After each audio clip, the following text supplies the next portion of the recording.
Entonces, en primer lugar, va a hablar Antonio, va a empezar él hablando de su libro, Noruega 1940, que acaba de ser publicado. Haremos una charla de aproximadamente 45 minutos, una hora, luego dejaremos un turno de preguntas y luego ya lo mismo, pero con mi libro, La última ofensiva de la Wehrmacht, que bueno, vamos a empezar, Antonio, como has dicho, de broma, por el principio de la guerra y luego Exacto. por el final Exacto. y la parte del medio, ¿qué pasa? No la vamos a dejar. La de medio la dejamos, ¿eh? Bueno, Vale. empezamos. En 1939, antes de empezar la guerra, Hitler le dijo a un amigo suyo, Hermann Rauschning, que de todas maneras tampoco hay que fiarse mucho a veces de los testimonios de Rauschning, le dijo, en la próxima guerra no habrá naciones neutrales. No, es imposible que haya naciones neutrales. Es decir, que Noruega y Dinamarca, que eran naciones que se caracterizaban por ser naciones que siempre habían cuidado su neutralidad, que no habían participado todavía ni siquiera en la Primera Guerra Mundial, estaban de alguna manera dentro de ese designio de Hitler, un designio expansionista, estaban condenadas. Eh, Hitler, digamos, explicaba esta idea porque decía, por ejemplo, Suecia, los recursos naturales de Suecia es imposible que caigan en manos de los bolcheviques. No puedo dejar a Suecia en manos de la conquista de Stalin. Bien, los suecos se hicieron durante toda la guerra los suecos, ¿no? Es decir, vendieron a los dos bandos, ¿no? Vendieron sus recursos minerales a los dos bandos. El hierro tiene una importancia capital, el mineral de hierro tiene una importancia capital en la campaña, pero otra cosa era Noruega. Noruega tiene un litoral de 2.000 kilómetros de largo. Creo que el otro día lo hablamos, Sí, para cosa que es una idea, es como desde Andalucía desde Cádiz hasta Holanda hasta Holanda, o aproximadamente. sea, Sí. una superficie inmensa que casi es prohibitiva a nivel operacional militar. Y la costa de Noruega está a 9 horas de barco de las bases de la Royal Navy en las Orkney y en Escocia. Eh, si Noruega cae en manos de los británicos, los alemanes hubieran visto vedada su salida al Atlántico Norte. Es decir, les hubiera pasado exactamente lo mismo que les pasó en la Primera Guerra Mundial. ¿Qué pasó en la Primera Guerra Mundial? La flota de superficie alemana, que desde luego era mucho más grande que la flota de superficie que tenía el gran almirante Raeder en 1939, era una flota que el gran almirante Tirpitz había construido en abierta competición con la Royal Navy en la Primera Guerra Mundial, pues esta flota quedó anulada como factor operacional estratégico porque los británicos simplemente la encerraron en sus bases en el Báltico, ¿no? Y si os fijáis bien, bueno, este es un mapa de la Europa de 1939. Bueno, todo el mundo más o menos conoce cómo está situada la geografía europea. Si os fijáis bien, en 1939 hay una coalición franco-británica, es decir, en 1939 la guerra es todavía una guerra europea.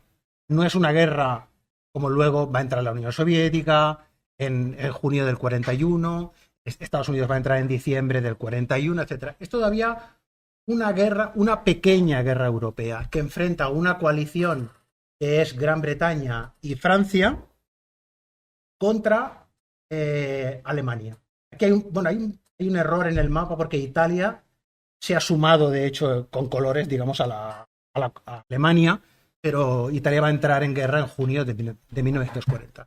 Y luego están los países escandinavos, Noruega, Suecia, Finlandia y los países bálticos, que están como situados, digamos, alrededor del Báltico como una especie de eje estratégico. Cuando empecé a tomar notas del libro, era justo cuando se produjo la voladura del Nord Stream, del gasoducto germano-ruso, ¿no? Y pensé, mira, el Báltico otra vez en el candelero, digamos, ¿no? Otra vez como una especie de lugar, ¿no? De enfrentamiento. El Báltico siempre ha sido un sitio un eje comercial, evidentemente, pero también un lugar de guerra. En el Báltico han luchado los vikingos, obviamente, han luchado las armadas suecas, la armada holandesa, la armada española, la armada rusa ha tenido una presencia, digamos, porque es una de sus salidas, ¿no? A mar abierto, ¿no? Y entonces fue crucial en la campaña. En, Aquí hay, bueno, evidentemente uno necesita presentación, ¿no? Que es Hitler, que está rodeado de sus generales, que está durante la planificación de la campaña de Francia. Y luego está este personaje, que es el de la otra foto, el de la derecha, que es el gran almirante Redder.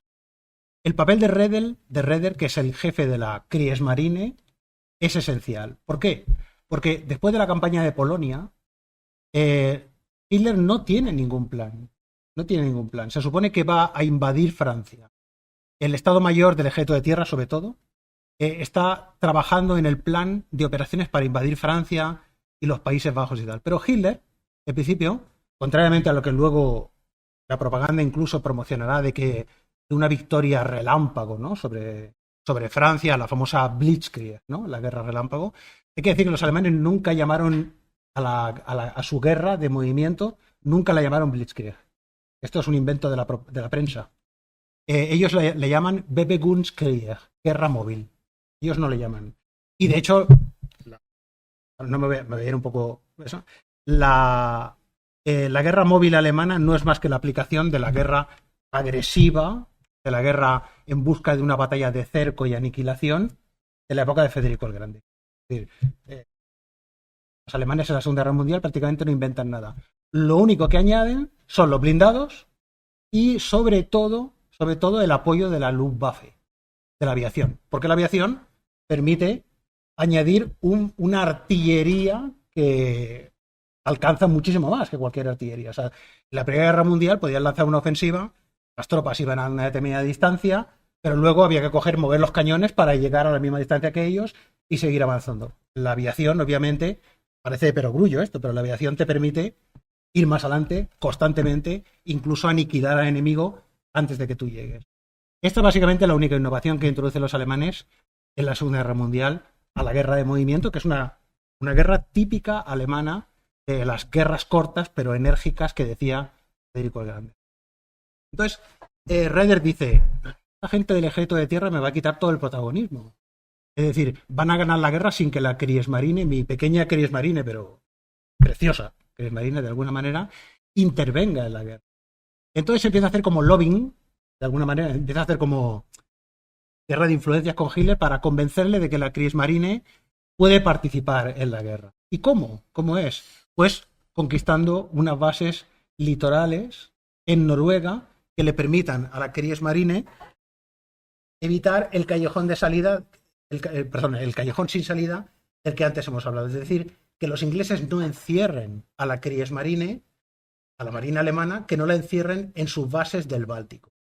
Conquistando las bases en el litoral luego toda esta región, la Kriegsmarine puede ejecutar, digamos, un gran salto al interior, hacia el Atlántico Norte, y operar en lo que, digamos, el Redder conocerá como el asedio de Gran Bretaña. Es decir, atacar los convoyes británicos del Atlántico Norte, cortar el aprovisionamiento de las islas británicas y rendir a Gran Bretaña por hambre.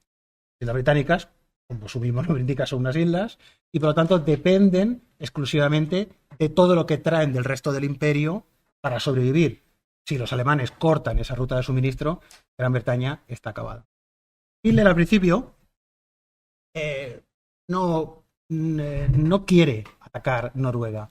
Cree que es mejor que Noruega, Suecia, etcétera, permanezcan neutrales. Él obtiene mineral de hierro de Suecia, de las minas de Lulea y Kirkenes, del centro de Suecia. El mineral de hierro es muy rico en magnetita, lo cual hace que cuando se mete en un convertidor Bessemer, digamos, cueste menos producir hierro en condiciones para luego ser una aleación para producir acero, que es esencial para la construcción de carros de combate y otras cosas, ¿no? Y él quiere que los suecos, quiere seguir comprando hierro, los británicos también compran hierro a los suecos, y no quiere digamos, armar follón, por decirlo así, en Escandinavia. Pero entonces, de alguna manera, Redder, haciendo este lobbying, casi lo tiene medio convencido, y luego aparece un personaje que es esencial en nuestra historia, que es Vidkun Quisling. Es este señor de aquí, foto de aquella de estudio, digamos. Quisling es un fascista de un partido minoritario noruego, el National Samling, que a través de la gente de Alfred Rosenberg, que es la gente, digamos, de la dirección política del partido nazi, y de la gente de Raeder, viaja a Berlín en diciembre de 1939 y Raeder le dice a Hitler: tiene que conocer a este hombre, tiene que conocer a Quisling, ¿no? Le gustará. Hitler dice: bueno, pues que venga a la Cancillería. Se entrevista 2 veces. No hay transcripciones estenográficas de las entrevistas, pero sí que hay otros testigos que dicen que están presentes y tal. Quisling le dice a Hitler: Noruega está en manos de la judería internacional. El presidente del Parlamento, Hambro, el presidente del Parlamento noruego, es judío y conspira con los judíos británicos, naturalmente, para conseguir el poder en Noruega. Entonces, si ustedes me apoyan, yo daré un golpe de Estado y trataré a Noruega para la civilización occidental, bla, bla, bla, etcétera, etcétera, etcétera, etcétera, ¿no? Pero necesito su apoyo. Yo voy a dar un golpe de Estado. Hitler lo deja hablar. Cosa extraña de Hitler. Hitler no dejaba hablar a nadie. Lo deja hablar y luego le dice: bien, no le dice nada, en verdad. Le dice: bueno, pues ya estudiaremos más o menos el asunto y tal. Le daremos una suma de dinero, ya lo llamaremos. Hay que tener en cuenta una cosa: los alemanes no quieren colaboradores, quieren vasallos. Los alemanes no toleran colaboradores, quieren vasallos. Le dice: bueno, adiós, tal. Quisling dice: yo creo que le hemos producido un buen efecto a Hitler. Y Hitler, cuando se ha ido, Quisling le dice a Jodl, jefe de operaciones de su Estado Mayor, del OKW, le dice: preparen un plan de intervención en Noruega. Un estudio. Al principio se llama Studie Nord. Que dice: bueno, podría ser un poco más disimulado, ¿no? Que Studie Nord, ¿no? Bueno, Studie Nord se llama. Empiezan a estudiar, es un Estado Mayor interarmas que se junta de las 3 armas: ejército, aviación y Kriegsmarine. Y este será el plan, plan esencial, que luego se aplicará, que los alemanes llamarán Operación Weser-Übung, Operación Guardia en el Weser, que se llama así. El Weser es un río de Alemania porque los alemanes quieren despistar a los aliados diciendo: bueno, esto es una operación de vigilancia en el Weser o tal. Realmente lo consiguen, ¿eh? Despistar a los aliados, porque los aliados no se enteran de nada. O sea, la sorpresa alemana es total.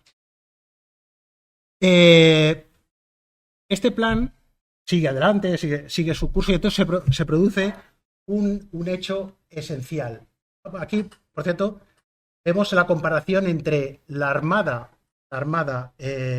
británica, solo la Home Fleet, la armada británica que protege a Inglaterra. Luego tiene más fuerza, tiene la fuerza H que guarda Gibraltar y el Mediterráneo, en Alejandría también tienen fuerzas, en Egipto y tal, y esto es la flota alemana en el comienzo de la guerra. Actualmente, la flota alemana de superficie, en fin, no puede plantar cara a la Royal Navy bajo ninguna circunstancia. Es cierto que los barcos alemanes en su mayor parte son más nuevos, porque los alemanes han comenzado su rearme en 1935. Desde todos los puntos de vista, no tiene ni comparación. Es decir, la única esperanza de Raeder y de los alemanes es la de conseguir bases en el litoral noruego, para lo que he dicho. Es decir, para entrar dentro del Atlántico Norte, desarrollar una guerra de corso, etc. Pero, Antonio, un pequeño inciso, porque esto se pasa por alto, pero recordemos que mientras Hitler da la orden de hacer un plan de invasión de Noruega, que has dicho que se produce más o menos en diciembre del 39, ¿no? Sí. En ese mismo momento también se está produciendo, se está gestionando el plan para invadir Francia. Exacto. El propio OKW. O sea que al final todo se mezcla y no hay recursos y tiempo para, ¿no? Sí, el plan de invasión de Francia, el plan blanco, no, perdón, el plan amarillo. Es un asunto del ejército. El Estado Mayor del Ejército, del Heer, tiene la prerrogativa de planificar los planes. Porque el OKH, el Oberkommando der Heeres, ¿no? Ha heredado esa prerrogativa del antiguo Generalstab prusiano y tal. De manera que es extraño, de hecho, que se le encargue al Estado Mayor de Hitler, al Oberkommando de las Fuerzas Armadas, un plan. Al jefe del Estado Mayor del Oberkommando de las Fuerzas Armadas, que es el general Alfred Jodl, ¿no?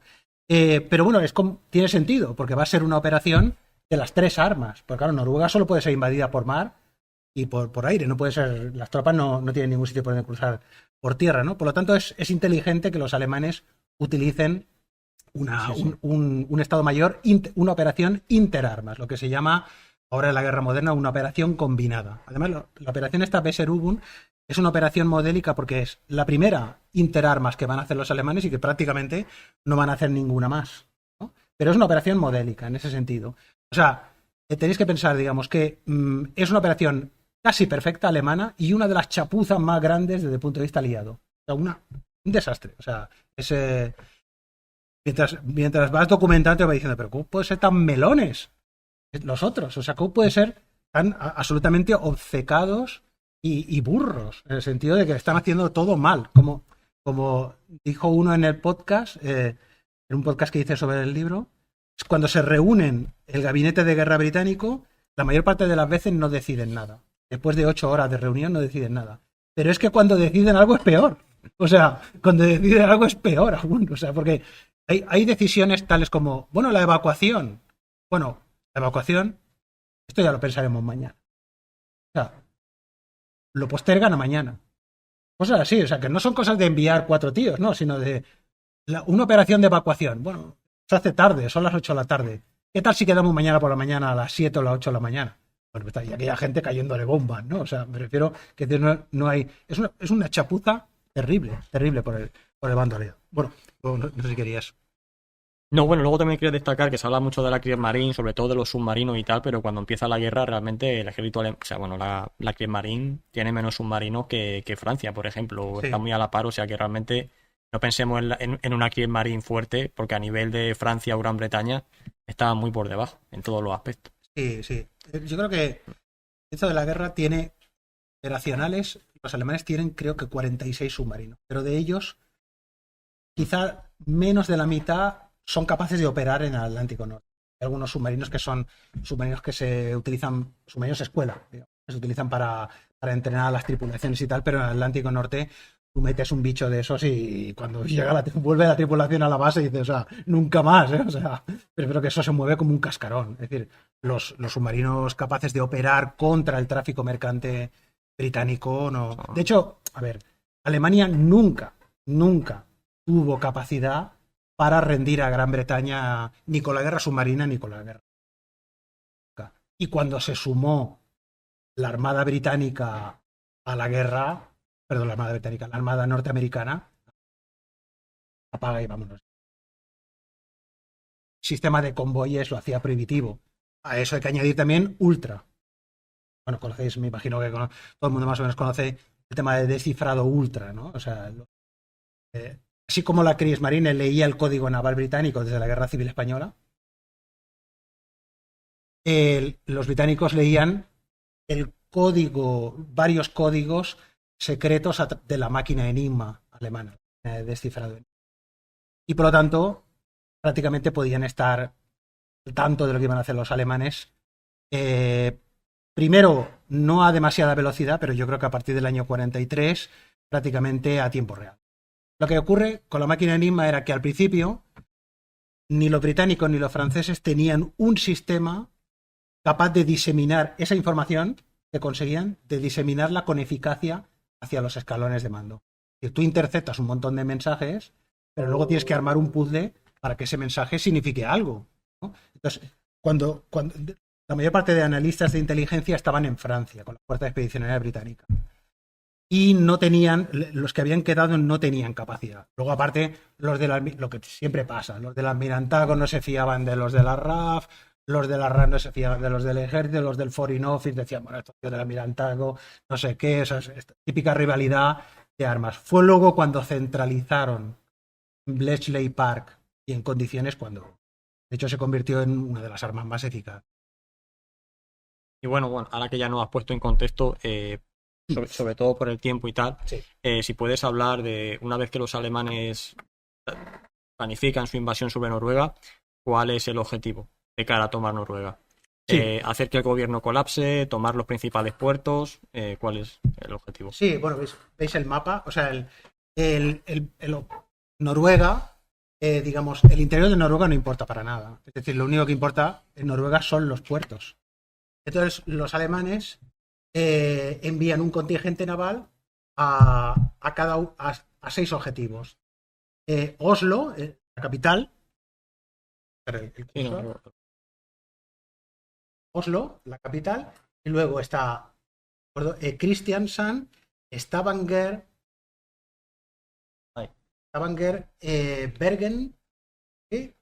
Trondheim y el que está más lejos de todos, que es Narvik, que supongo que es el que más os suena, digamos, ¿no? De la campaña. Y que es donde va a haber las batallas más brutales. Bueno, se trata de llevar un contingente en total. No pensemos, comparado por ejemplo con las batallas estas del Frente del Este, que hay miles y miles y miles de hombres. No, el primer escalón de tropas alemanas no llega a los 10.000 hombres. La mayor parte del material pesado viaja en mercantes que llegan a los puertos noruegos en secreto, antes.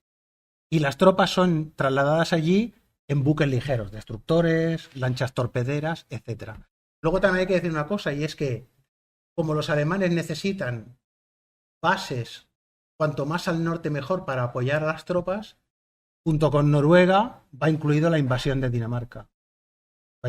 Y esto es muy importante porque cuando juzgan a Raeder en Nuremberg, los abogados de Raeder le dicen, usted insista en que en realidad se trató de un ataque preventivo porque los ingleses querían cortar el tráfico de hierro y Hitler atacó, invadió Noruega para evitar que los británicos se adelantaran y nos quitaran nuestras importaciones de hierro, ¿no? Pero claro, ¿y Dinamarca qué? ¿Qué hierro tenía Dinamarca? No, y no hay hierro de ningún tipo. Y es que incluso Dinamarca tenía un tratado de no agresión con Alemania. Dinamarca, por supuesto, no tenía nada que hacer. Se rindió en 6 horas. Los alemanes le dijeron al rey, si no se rinde, destruimos Copenhague entera con la Luftwaffe. Y el rey, que era por cierto hermano del rey de Noruega, dijo, no podemos. Bueno, los alemanes envían, lo que podéis ver es como el desarrollo al principio. Las flechas rojas son la flota alemana, que se dirige hacia el norte, y las flechas azules son la flota británica que sale al encuentro. El tema de explicar las operaciones y todo esto es muy, muy largo, nos podía llevar mucho tiempo. Básicamente, los alemanes consiguen pasar delante de las narices de los británicos. Los británicos no son capaces de interceptar ninguna fuerza alemana de desembarco. Un destructor británico que se llama Glowworm se encuentra por pura casualidad, que ahora sería muy largo de explicar, con unos destructores alemanes, les planta cara, pero los alemanes avisan a un crucero alemán que es el Admiral Hipper, que se gira y es como, digamos, como si fuera a enfrentarse con 600 con un Fórmula 1, digamos, ¿no? Aún así, el barco británico embiste al Admiral Hipper y le arranca 40 metros de eslora del barco. O sea, y ría, que la gente se pusieron pelos de punta, me imagino. Le arranca un trozo de barco, digamos, pero luego el Admiral Hipper lo hunde, ¿no? De hecho, estas escenas son de los marineros alemanes salvando a los marineros británicos del Admiral Hipper. En esta época todavía la guerra era una guerra de caballeros. La Segunda Guerra Mundial en esta época todavía era una guerra de caballeros. Luego ya, sobre todo en lo que es el frente del este, hay que olvidarse ya de esto de la guerra de caballeros. Pero de todas maneras no hay que olvidar una cosa, y es que era muy de caballeros la guerra, pero Hitler invadió 2 países neutrales que no le habían hecho nada. En absoluto. Que no le habían hecho nada. Es decir, que de alguna manera, o sea, imaginaos eso, una tiranía que tiene un plan de expansión territorial que ataca a un país que no le ha hecho nada y que de alguna manera se ve encerrado en un juego de poder entre grandes potencias. No sé si os suena esto, ¿no? De alguna manera en la actualidad, ¿no? Esto, ¿no? Bueno, es también eso, ¿no? Que aquello que decía Mark Twain de que la historia no se repite, pero rima de alguna manera, ¿no? Siempre rima, ¿no? Bueno, esto también la Armada alemana. No es que los marinos alemanes fueran nazis, que lo eran en su mayor parte, sino que llevan esta esvástica evidentemente para identificarse con su propia aviación. Bueno, la prensa se hace evidentemente eco. No, va bien. Estoy enrollando. Va bien de tiempo. El ejército noruego no tenía más de 8.000 hombres. Y encima la movilización, en una democracia parlamentaria muy, muy como son los escandinavos, ¿no? Muy tranquilos ellos, así muy, muy pacíficos, ¿no? Y tal. La movilización tenía que ser realizada por carta. Claro, no les dio tiempo de enviar las cartas, ¿no? Los alemanes interceptaron al cartero, digamos, por decirlo así, no les dio tiempo. Entonces, los pocos que lo veis aquí, que declaran la movilización, ¿no? Ay, perdón. Declaran la movilización y están ahí la gente en los centros de reclutamiento y tal. Arriba hay los soldados daneses que tienen ese gorro tan extraño, que parece una cacerola, y que, bueno, resistieron, pobrecillos míos, por lo que se les... Los noruegos, donde pudieron, resistieron. Con sus pocos medios, resistieron. Tenían biplanos, ¿no? Que incluso en algún caso salieron al encuentro de la Luftwaffe. Una cosa completamente suicida, realmente. Y luego dijeron, bueno, pues vendrán los británicos y los franceses a salvarnos. Bueno, ya lo hemos visto, ¿no? O sea, a lo mejor que no hubieran venido, casi quizá, ¿no? Porque fue tremendo, o sea, lo que he dicho antes, ¿no? Sí. No, pensad, por ejemplo, los británicos y los franceses planificaron a lo largo del tiempo que querían intervenir, planificaron 6 operaciones diferentes. Realmente no se llevó a cabo ninguna tal como lo habían planificado. El libro enumero las operaciones. Una le parecía demasiado arriesgada, para la otra no tenían medios, la otra no me gusta, la otra... ¿Sabes qué decir? Al final no hicieron ninguna de ellas. Hubo un momento que planificaron una operación para un asalto frontal a Trondheim. Churchill dijo, Trondheim, ideal, un asalto frontal. Los de la Royal Navy dijo, un asalto frontal quizá es muy costoso. Frontal, ¿no podríamos hacer un asalto así por los dos lados? Y Churchill dijo, hombre, no queda tan lucido, porque Churchill era primer lord de Almirantazgo, ministro de Marina.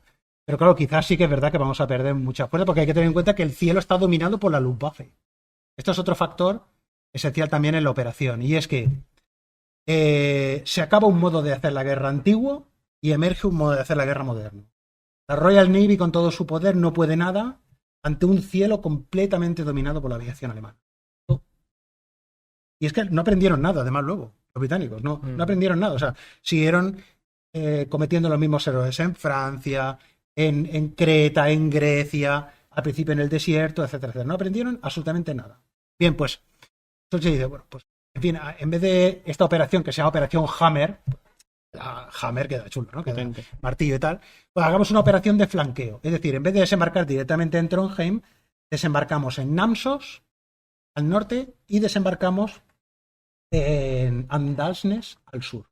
Y la tomamos, envolvemos Trondheim, un ataque de cerco, ¿no? Un ataque en pinza. Bien, pero es que entre Namsos y Trondheim hay 250 kilómetros. Y en medio hay unas montañas de vértigo. Y por el sur otro tanto. 100 kilómetros y otras montañas. Y los tíos que envían allí, por ejemplo, en el norte, en Namsos, los cazadores de montaña franceses dicen, bueno, ahora se pone interesante la cosa. Envían cazadores alpinos franceses. Cuando llegan allí no tienen esquí. Claro, porque es abril. Habrá flores en el campo. No hay flores, hay nieve. Hay un palmo de nieve en abril. En Trondheim hay un palmo de nieve. Y aquellos dicen, no tenemos esquíes. Los noruegos dicen, ¿qué pasa? ¿Que no vienen con esquíes? No. Bueno, bueno, vamos a reír, ¿no? Pero más se van a reír los alemanes. No hay esquíes. Cuando llegan los esquíes, dicen, bueno, es muy interesante, ya tenemos esquíes. No llegan las fijaciones de los esquíes. Entonces, ¿ahora qué hacemos con los esquíes? Hacemos empalizada con los esquíes, ¿no? Un desastre. En una brigada británica que tiene que ir a Narvik, en el norte, a Churchill se le pone por montera que dice, no, mejor a Narvik, que a Narvik ya hay suficiente gente.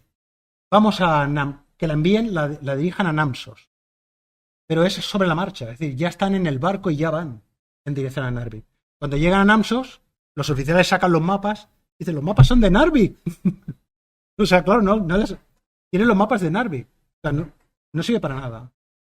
Naturalmente, el equipo, las brigadas que iban a Narvik, al desviar una de ellas a Namsos, el equipo también va a Narvik. Es decir, la brigada llega allí, a Namsos, y no tienen equipo.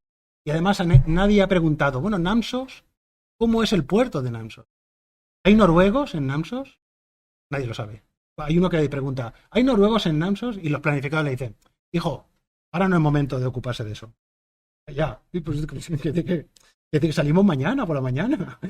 Algo habrá que saber, ¿no? Del tema, ¿no? No es momento. Eso. Y cuando llegan allí, el puerto dice, es un puerto de pescadores, con un solo muelle de madera y una grúa. Y piensan desembarcar allí la friolera de 96.000 hombres. 96.000 hombres, con camiones, etcétera. Que naturalmente los camiones están en Narvik, no están en Namsos. Y cuando llegan allí, los soldados, unos no tienen esquíes, los franceses, los otros no tienen vehículos, etcétera, etcétera. Por lo tanto, tienen que echar mano de los autobuses de los noruegos. Bueno, ir a la guerra en autobús tampoco es muy lúcido.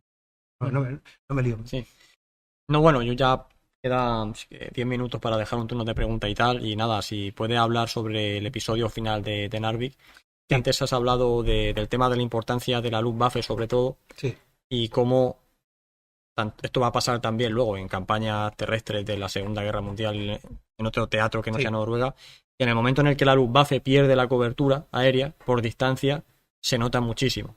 Sí, y aquí en Narvik esto se va a acentuar también. Exacto, en Narvik los aviones alemanes no llegan, no tienen radio de acción. Y por lo tanto, para que veáis el poder que tiene la Luftwaffe en toda la batalla, en el sitio donde la Luftwaffe no llega, la Royal Navy se impone. Claro.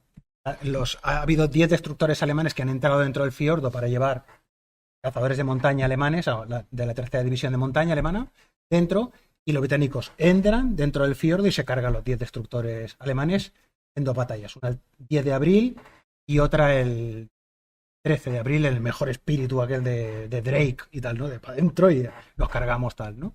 También entra el acorazado Varspite, que por cierto pega unos pepinazos que provoca aludes en el fiordo. O sea, ahí donde la Luftwaffe no puede ayudar, no puede apoyar, digamos, a las tropas de tierra, los alemanes están en desventaja. En esta batalla de Narvik, como cosa curiosa, los aliados ocupan la ciudad el 28 de mayo, tienen que evacuarla inmediatamente, porque ya en ese momento, digamos, se ha declarado la evacuación de las 3 cabezas de puente que tienen los aliados. Resumo muchísimo, para no alargarme. Y en esta batalla de Narvik van a participar españoles. Dentro de la 13 Media Brigada de la Legión Extranjera Francesa, que ha sido convertida en una brigada de montaña, luchan 450, 500 ex soldados republicanos españoles que se han alistado de la Legión Extranjera Francesa en regimientos de marcha para no estar en los campos de prisioneros franceses, básicamente, y lucharán ahí. Entonces hay muchas anécdotas, ¿no? Por ejemplo, los oficiales franceses los recuerdan siempre como unos soldados muy tirados para adelante, los bravos españoles, ¿no? Habla, por ejemplo, París de la Fouchardière, que es un oficial francés, bueno, no hace falta decirlo, que es un oficial que si te llamas así, tienes que ser oficial francés, naturalmente, ¿no? Recuerda a los bravos españoles. Habría de todo, habría más valientes, más cobardes, realmente, como todas las personas, ¿no? Sí que es cierto que la Legión Extranjera Francesa es una unidad de choque brutal, completamente brutal. Es decir, que no es que hubiera valientes o no, es que si no era valiente, llevaban a la bayoneta, ¿no? Rafael Pons Pradas, que es un autor que ha estudiado el tema de los soldados, de los republicanos en la Segunda Guerra Mundial, habla de que hay uno que le contó, tomaron una cota, los soldados españoles, y había soldados alemanes heridos. Entonces un oficial francés le dijo: español, ¿qué esperas? Véngate, ¿no? Mátalos, ¿no? Mata a los heridos también por todo lo que los han hecho padecer, ¿no? Y él le dijo: pero oiga, ¿usted qué se piensa, que somos animales nosotros o qué? Somos soldados, ¿no? No somos... Ha herido el tío, yo no mato a un herido, ¿no? Entonces, bueno, ahí todo este tipo de... Sí. En fin. Sí. No, bueno, simplemente si ya quieres cerrar la campaña, ¿cómo es ya la rendición final de Noruega y demás? Sí, bueno, a los noruegos los dejan, es decir, los aliados evacúan, se llevan al rey. Que recordemos, perdón, Antonio, que en ese momento, finales de mayo, Francia ya estaba prácticamente a punto de caer. O sea, que todo es paralelo, tanto Noruega como la caída de Francia es paralela. Exacto, mirad lo que pasa en el año 40, ¿no? Sí, es decir, arriba hay toda la campaña noruega, también hay el ataque del plan blanco, que Francia va a caer en un mes y... Amarillo. Perdón, el plan amarillo. Por cierto, también Stalin aprovecha, ya que estamos, ¿no? Sí, claro. Aprovecha y entra en los países bálticos y en la Besarabia, que ahora es Ucrania, etcétera, ¿no? Entonces, bueno, los ingleses se llevan al rey, se llevan el oro, también es importante, y se llevan con ellos, bueno, los noruegos, toda la flota mercante noruega, que es la tercera más grande del mundo y que multiplica la capacidad de transporte de la flota aliada por el doble.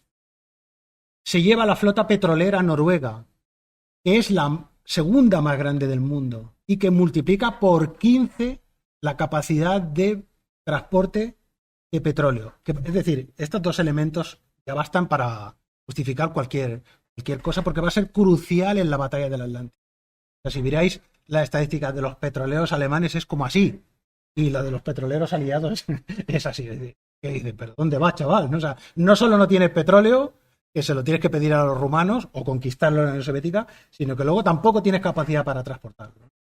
Eso por un lado. Y luego otro factor esencial es que Chamberlain renuncia y es elegido Churchill. Que Churchill, al final de la parte en la que habla de sus memorias, dice, fue un milagro que me eligieran como primer ministro, claro. Porque es que yo también es uno de los autores de las mayores chapuzas durante la campaña. Esto sería muy largo de hablar y tal, ¿no? Pero y hay una cosa con Churchill que nos puede caer mejor o peor, ¿no? Churchill no es mezquino con Chamberlain. No es mezquino. Son los churchillianos. Como siempre, los fans siempre son un poco más cutres que el personaje al que admiran, ¿no? Lo que decías el otro día, ¿no? Sí, sí. Churchill no es mezquino con Chamberlain. Le reconoce a Chamberlain un montón de cosas. Luego los churchillianos dijeron, no, Chamberlain era un cobarde, Múnich, no sé qué, no sé cuánto. Me hubiera gustado verlos a ellos en ese momento, de todas maneras, ¿no? Pero sobre todo eso es una cosa que me gustaría. Churchill no es mezquino. Tu memoria es con Chamberlain, ¿no? Chamberlain tenía un tumor que lo mataría tiempo después. Estaba agotado, ¿no? Pero realmente era un hombre al que le repugnaba la guerra. Le repugnaba Hitler cuando se entrevista con Hitler en Múnich. Cuando sale le dice a Halifax, el peor perro con el que me he encontrado nunca. Eso no es una expresión de un cobarde. Pues nada.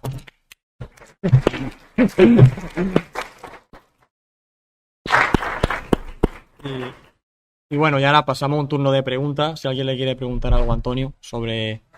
Y bueno, antes de que alguien tenga ninguna pregunta, Antonio, él no tiene ejemplares de Noruega para vender, pero si quieres comentar un poco, que ya lo has dicho, pero bueno, si te quieres entender un poco más en qué va a encontrar, y ya no solo para los que estamos aquí, sino para luego cuando se emita en YouTube, lo que se va a encontrar el lector en tu libro, si lo quieres comentar a rasgos generales. Bueno, es una historia de la campaña, casi como dijo uno, que es una historia de la campaña hora por hora, ¿o qué? Claro, porque la campaña dura 62 días y el libro tiene 470 páginas, pues es aquello, ¿no? Entonces hay de todo, hay desde alta política, que a mí realmente es lo que más me chifla, sí. Y luego hay todas las acciones, porque claro, la campaña no tiene muchos efectivos y hay de todo. Yo personalmente lo que más disfruté fue las batallas navales, porque nunca había tratado las batallas navales, ningún libro de los que he escrito. Y la guerra naval tiene su propio movimiento, tiene su propia intríngulis, ¿no? Y disfruté mucho con eso. Y entonces hay desde pequeñas acciones tipo compañía a grandes decisiones, etcétera y tal, ¿no? Un libro de lo que estoy más orgulloso es de eso, de la parte política, que ocupa 2 capítulos al principio, que pues se hace un poco pesado, pero hay que leerlo para que se vea, digamos, el trasfondo realmente. Y luego las batallas navales, y luego que consulté mucha documentación diplomática francesa, de las reuniones del gabinete, el famoso debate en el que Chamberlain pierde, que se puede consultar entero en los archivos del Parlamento británico y no tiene desperdicio, porque son primeros espadas retórica parlamentaria los que se enfrentan ahí, porque esos tíos cuando se ponen envían a cualquier Mindundi, ¿no? A hablar. Y bueno, yo creo que ha quedado un libro bastante redondo, ¿no? Comprarlo.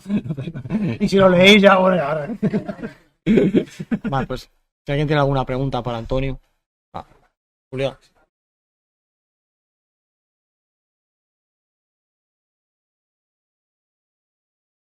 Sí. Bueno, tenía, esto me lo he saltado evidentemente, el mineral de hierro sueco, o bien en la época de buen tiempo, el mineral cuando se embarcaba hasta Alemania iba por el Golfo de Botnia, es decir, por el interior del Báltico, y lo desembarcaban en los puertos alemanes. O si no, en invierno, cuando el Golfo de Botnia se hiela, entonces se trasladaba el mineral de hierro a Narvik, que por la corriente del Niño, el fiordo de Narvik no se hiela nunca, y por lo tanto se puede trasladar el hierro a sitio. O sea, y luego, por otra parte, cuando los alemanes conquistan Noruega, pues la van a utilizar para atacar lo que Raeder quería, de hecho, ¿no? Para atacar el tráfico de convoyes británico que va hacia la Unión Soviética, es decir, hacia Murmansk. La ley de préstamo y arriendo, los convoyes aliados iban por aquí y desembarcaban en Murmansk. Y entonces ahí había bases de la Luftwaffe y de la Marina desde los que se atacaban. Es decir, la guerra en Noruega no acabó con lo que acaba mi libro, o sea que no salía un libro de 3.000 páginas, sino que luego continuará con batallas navales y aéreas extraordinarias y despiadadas, porque pensar que un marino, una persona que cae al agua, tiene un minuto de supervivencia, ese mar, a 10, 15, 20 grados bajo cero, es decir, terrible, ¿eh? Y hay barcos que se parten por la mitad con un torpedo y se hunden con toda la gente dentro, ¿eh? O sea que sí tuvo importancia. Dime, dime.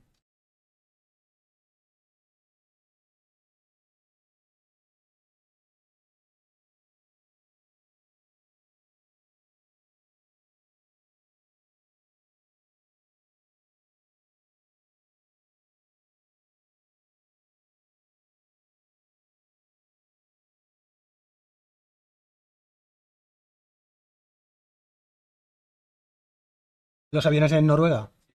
Los aviones en Noruega, los que operan en Noruega, primero, eh,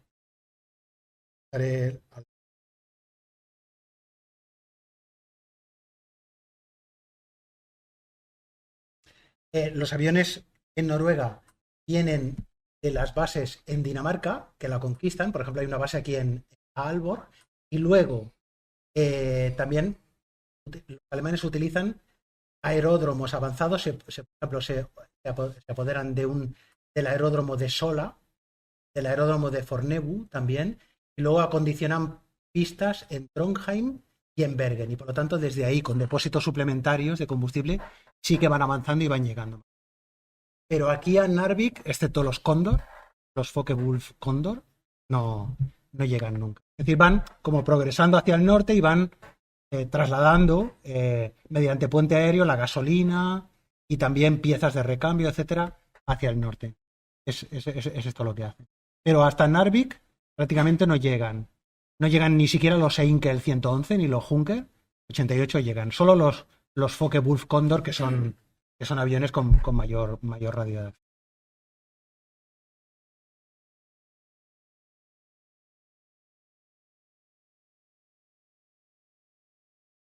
Sí.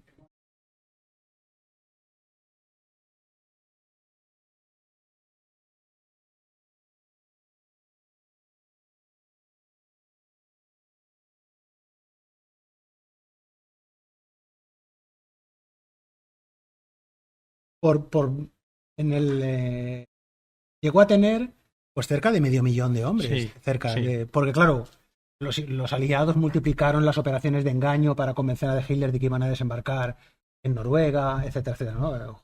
Fortitude incluso incluía también plan de engaño en Normandía, incluía el engaño de que iban a desembarcar en Noruega y tal. Y luego lo que tú dices, por ambas cosas, es decir, mantuvo las tropas porque no tenía capacidad de transporte luego para trasladarlas al sitio, también porque tenían que guardar las bases navales y aéreas de las que he hablado, y luego también porque Hitler era muy consciente de que si retiraba las tropas de ahí, dañaría su alianza con Finlandia, también, por ejemplo, ¿no? Era una cuestión de prestigio, siempre, ¿no? Es decir, si retiro las tropas, quiere decir que necesito estos efectivos.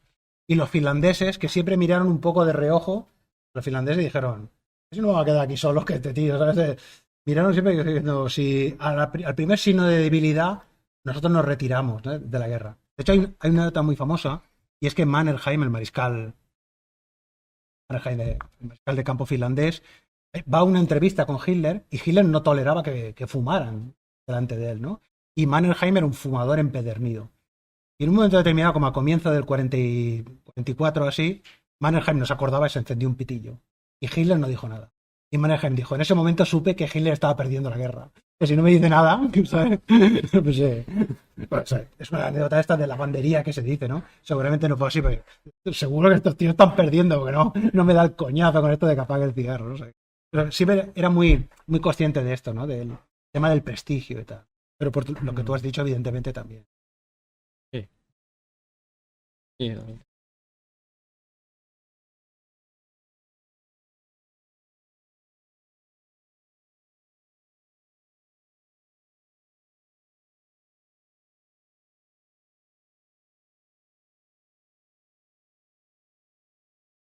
Exacto, no podía cubrir los recursos. De hecho, las tropas que destinan a Noruega son menos una brigada que se llama la 24ª Brigada de Guardias, de la Guardia Real, ¿no? Aquellos que van los turistas a tocarle las narices, ¿no? En la garita en Londres.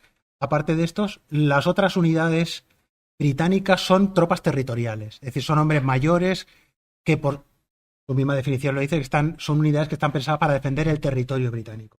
Son más mayores y menos protegidos. Casi todo el ejército regular británico está en Francia. O sea que no tenían capacidad para...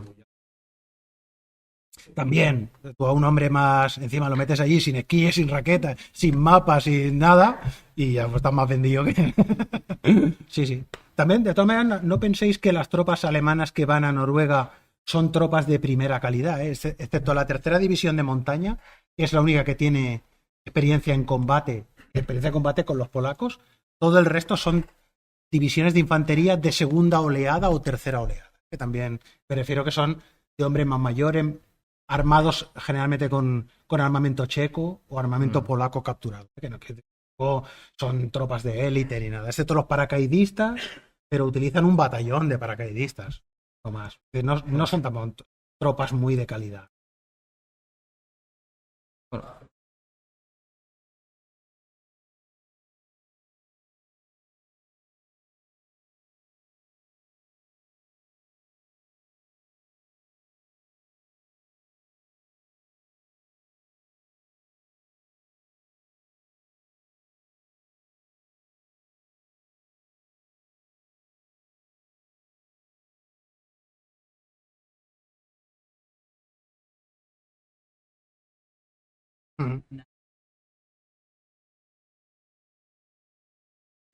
Bueno, esto es un tema.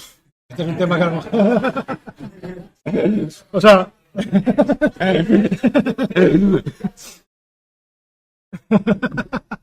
bueno,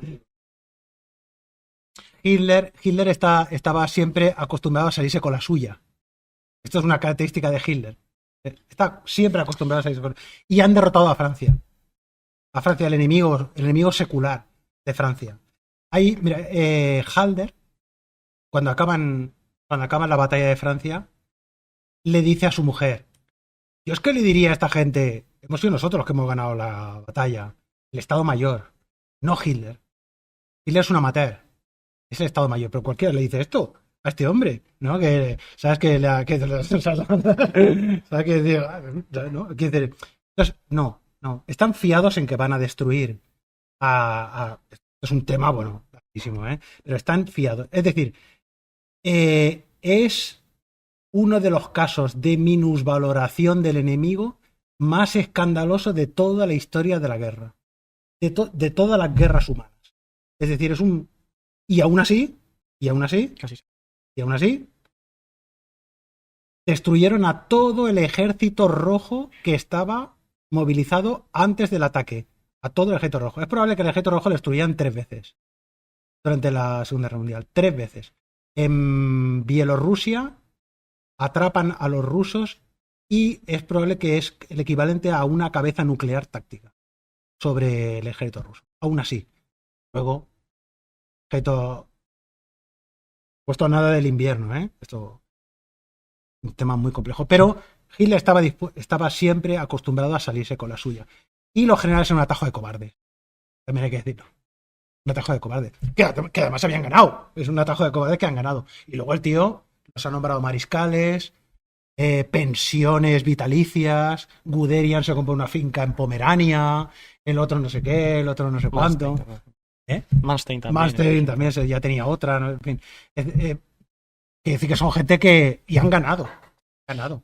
No, bueno, y yo por añadir también que tanto Noruega como luego León Marino depende de la Kriegsmarine y de la Luftwaffe. En Barbarroja, el ejército de tierra que hasta ese momento era imbatible. Y además ellos quieren cumplir el programa ideológico de aniquilar al bolchevismo, al judaísmo y quedarse con los recursos. Es que, digamos, no tienes recursos, por lo tanto deja de hacer la guerra ya, pero sí, a lo que vamos es a los recursos para seguir la guerra. Ya, pero es que no tienen los recursos, deja de hacer la guerra. No, ya, pero que vamos a... O sea, es como una especie de pescado que se muerde la cola. Había por allí, por al final... Sí, sí, el príncipe. Vale.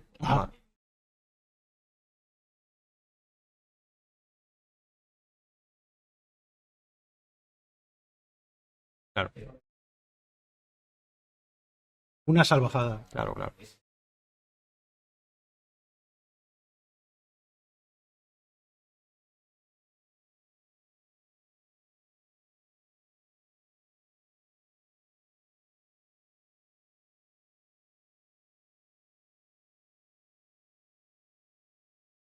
Sí.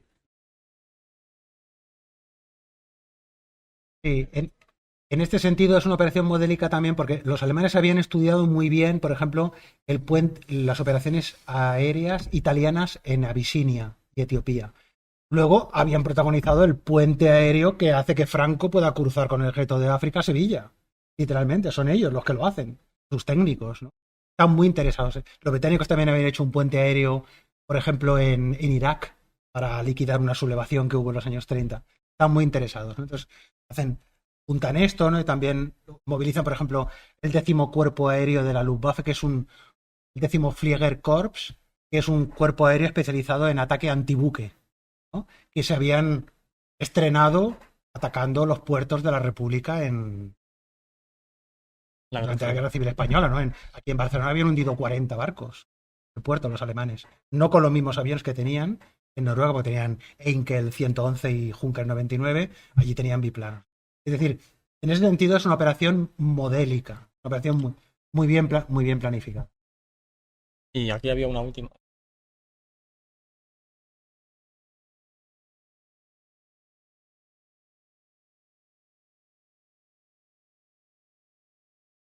Sí, sí, esto dijo Josep Pla, sí.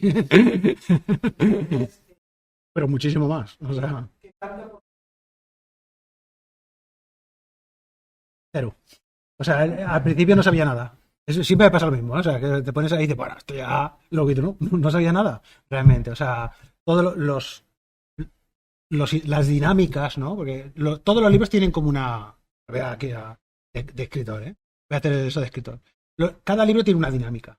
Es decir, por ejemplo, si tú escribes un libro sobre la batalla de las Ardenas, ¿qué es la batalla de las Ardenas? Es una carrera contrarreloj de los alemanes para llegar al Mosa, antes de que escampe, ¿no? En el cielo y los fundan vivos.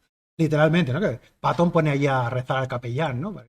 Bien, tienes que imprimir en el libro la velocidad que llevan los tanques alemanes, para que el lector, cuando lo esté leyendo, diga, hostia, que llegan. O sea, al final, ¿no? De alguna manera tienes que jugar con el tema este.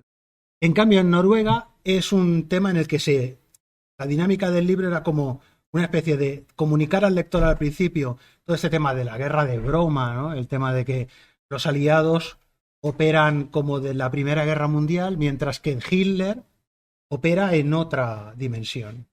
Una dimensión o más dinámica, los otros operan en una dimensión Primera Guerra Mundial, mientras que Hitler opera en una dinámica más que tiene que ver con el triunfo de la voluntad, más con aquella cosa dinámica de película experimental, ¿no? De propaganda, por decirlo así, ¿no? Tienes que comunicar esto en el lector. Son como dos mundos completamente diferentes.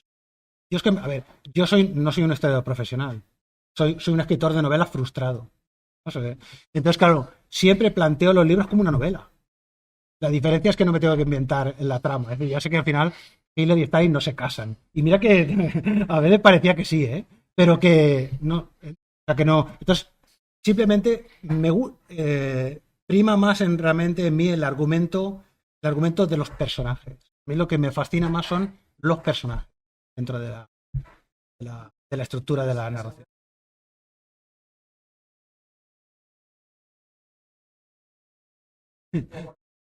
Bueno, porque al principio, no lo cuento en el libro, pero al principio quería escribir un artículo sobre el Admiral Graf Spee. Y entonces el Admiral Graf Spee tiraba del hilo, encontré el Altmark, que es este barco que los británicos interceptan en un fiordo en febrero del 40, ¿no? Y dije, hostia, pues tirando del hilo, me lié allí, empecé a acumular cosas. Pensé, bueno, pues ya que tengo que ver, voy a escribir un libro sobre la campaña de Noruega. Y coincidió con esto del Nord Stream, lo que contaba al principio. Pues, vamos para adelante, ¿no? Y hasta ahora. Así estamos.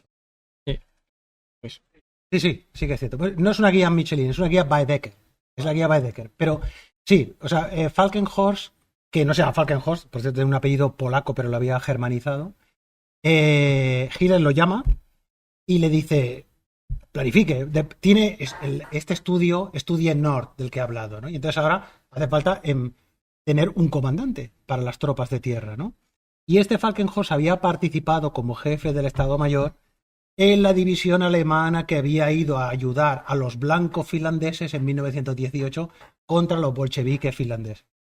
Esa era su única experiencia en el Báltico. Esto demuestra que los alemanes no tenían ningún tipo de interés en intervenir militarmente en Noruega ni en nada. O sea, al único tío que tenían más o menos experiencia báltica en el momento era Falkenhorst. Y Hitler le dice, tómese su tiempo y dígame cómo invadiría usted Noruega. Y entonces Falkenhorst sale y Hitler lo ha citado a las 5 de la tarde otra vez y él se aloja en el Landlon Kempinski, aquel hotel que Michael Jackson intentaba tirar al niño, ¿no?, por la ventana, y se va a una librería, compra una guía Baedeker y traza allí unas notas y cuando vuelve a la Cancillería le dice Hitler, yo lo haría así, así. Y como Hitler tiene ya el Studie Nord, le dice, pues coincide más o menos lo mismo, adelante. Y lo nombran comandante en jefe. Pero sí, la anécdota es cierta, sí. Pues nada, bueno, vamos a dar ahora 10 minutos de descanso.